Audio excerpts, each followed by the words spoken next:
Well, mediations begin today as the Canada Border Services Agency strike looms on Thursday. Let's go live to CTV's Cristina, who joins us live with more on what this could mean for summer travelers. Long time no see. Cristina, it's good to see you. So let's talk about some of these sticking points. Why are these border workers prepared to strike? Well, a couple things. They've been without a collective agreement for 2 years. They want pay parity with other law enforcement officials like constables in the RCMP. Then there's the issues that we see with a lot of people who are going through a labor dispute, or I should say working through their collective agreements or their latest collective agreements in the bargaining process.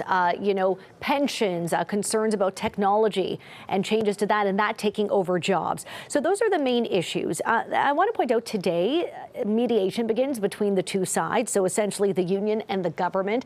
But the strike mandate is in effect as of Thursday. Both sides seem committed to an agreement because, of course, there's more than 9,000 Public Servants Alliance of Canada members who work for the CBSA, including border guards. And the concern is slowed travel at the border. And we're talking about all points of entry: land, air, marine travel, so on the water.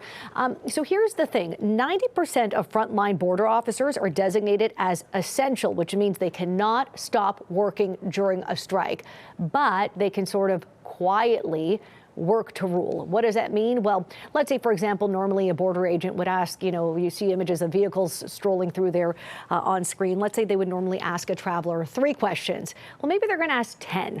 And, if the government wanted to take action and discipline those workers for essentially slowing down traffic, which they are not permitted to do, the union could say, well, this is within the mandate of the job description of our workers. They're working by the book, and essentially sometimes doing your job by the book means slowing things down. So it gets a bit tricky. To give you some perspective, 3 years ago, under a similar scenario here, according to the union, they say it almost halted traffic completely, but also keep in mind, this does not just impact tourists who are making their way between Canada and the U.S., also trade, in terms of commercial vehicles as well. There's some $2.5 billion in trade that makes its way through Canada's, the U.S. border crossings each day. So there's a lot at stake here, but both sides seem hopeful that this work to rule sort of disrupted travel job action can be avoided.